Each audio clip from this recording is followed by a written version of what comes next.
قرآن کے غلاف بدل دو. رمضان میں اپنے کپڑے بدلتے ہو نا, نئے کپڑے عید کے لیے سلاتے ہو, تو قرآن کے غلاف بدل دو. خوبصورت ویلویٹ کے جو جوڑے لہنگے اتنے قیمتی پہنتے ہو, اسی طرح کے قیمتی غلاف یا تو خود بناؤ یا بازار سے خریدو, ان کو سجاؤ, اللہ تمہارے مقدر سجا دے گا. اللہ تمہارے مقدر سجا دے گا. قرآن سے وابستگیاں پیدا کرو. اللہ پاک نے قرآن میں 98 مرتبہ مومنین سے خطاب فرمایا ہے. 99 ایک کم 90 89 مرتبہ یا ایھا الذین آمنوا. سارا قرآن نہیں, کم از کم اتنے قرآن پر تو دستور رکھو. اللہ آپ سے بات کیا کر رہا ہے؟ جب اللہ کہتا ہے نا یا ایھا الذین آمنوا, تو یہ کوئی خاص بات ہے. کیا ہے یہ؟ خاص بات ہے. جب میاں صاحب اس پہ کرم کرتے ہیں نا, اشارہ کرتے ہیں, اپنے پاس بلاتے ہیں, تو سب کے دل دھک دھک دھک کر رہے ہوتے ہیں کہ کوئی خاص بات ہو رہی ہے, نظر کرم فرما رہے ہیں اپنے مرید پر. تو آج کے پارے میں کل قرآن میں اللہ پاک نے 89 مرتبہ 99 مرتبہ یا ایھا الذین آمنوا فرمایا. تھوڑے سے حکم ہے, باقی زیادہ واقعات ہیں. تھوڑے سے حکم ہے, ان میں کیا ہے, یہ کر لو, اس سے رک جاؤ, یہ کر لو, اس سے رک جاؤ. آج کے 6 پوائنٹ ہیں. ہمارے پاس 12.25 آج ہوگا, جس میں سے 12 تراویحیں ہو گئی ہیں اور 8 کا مجاہدین ہیں. آج کا لوگو لباب جو 6 اللہ نے آپ کو حکم دیے ہیں اے ایمان والو, وہ میں آپ تک پہنچاؤں گا. آپ میں جو مجھ میں جس چیز کی کمی ہے ہم وہ داخل کر لیں گے, اور جس سے اللہ نے منع کیا اس کو باہر نکال دیں گے. تو پھر ہم کیا ہو جائیں گے؟ یہ راز کسی کو نہیں معلوم کہ مومن کاری نظر آتا ہے, حقیقت میں ہے قرآن. یہ راز کسی کو نہیں معلوم, بس یہ راز جان لو. میاں صاحب کے آستانے سے اس راز کو جان لو. ان پاروں میں, اس 1.25 پارے میں سب سے پہلے اللہ پاک نے طلاق کا ذکر کیا, اس کا عدت کا ذکر کیا. عدت میں اپنی بیٹیوں کو بتا دوں 4 ماہ 10 دن فرض ہے. اگر کوئی شرعی عذر ہو تو اس کے علاوہ اس میں کوئی تبدیلی نہیں کی جا سکتی, قرآن کا فیصلہ ہے.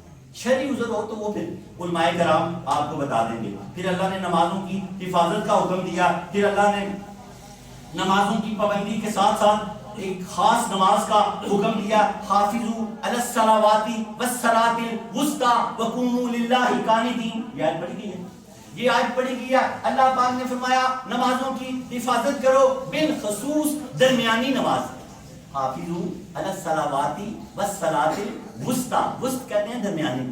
وقوموا للہ قانتین, اور اللہ کے آگے سراپائے ادب و نیاز بن کر قیام کیا کرو, جیسے حنفی لوگ کرتے ہیں. یہ وقوموا للہ قانتین, یہ سراپائے ادب و نیاز بن کر قیام کیا کرو اللہ کے حضور. اور یہ آخری نماز بڑی ایک اہم نماز ہے. جب ہم دنیا سے چلے جائیں گے, جو بھی وقت ہوگا وقت عصر ہوگا. قبر ہم جس وقت بھی مدفن ہوں گے, روایات میں آتا ہے قبر میں عصر کا وقت ہوگا. اللہ نے کہا اے میرے بندے اس کی حفاظت کر. اگر تو اس کی حفاظت کرتا ہوگا, تیرے اٹھنے سے پہلے میں تیری قبر کو اتنا کشادہ کر دوں گا, تو منکر نکیر کو خاطر میں نہیں لائے گا, نماز کی نیت کر لے گا. اللہ عصر کی نیت کرے گا, منکر نکیر کھڑا ہو کے تیرا انتظار کریں گے, تیرا انتظار کریں گے. پھر جب وہ سلام پھیر لیں گے, تجھ سے سوال کریں گے, تو جواب دے گا. وہ کہیں گے ہاں ہاں ہمیں پتا تھا تو یہی کہے گا, ہمیں پتا تھا تو صحیح جواب دے گا. اثر نہ کسی کی زندگی میں. آج کے بعد فوت ہو, میاں صاحب کا لنگر ہے, لے لو, قرآن کا لنگر ہے. اس کے بعد پھر 1000 مرتبہ درود پاک والے. کیا کہا جائے گا؟ روزہ حضور سرور کائنات کا ایک ادب ہے. لوگ کہتے ہیں ہر قبر میں تشریف لائیں گے, ایسے نہیں ہے. اپنے مزار اقدس پہ, اپنے تخت پہ تاج لگائے بیٹھے ہوں گے. زمین کے فاصلے کو اللہ ختم کر دے گا, اور اس شخص کو دکھایا جائے گا کہ ان کے بارے میں کیا کہا کرتا تھا.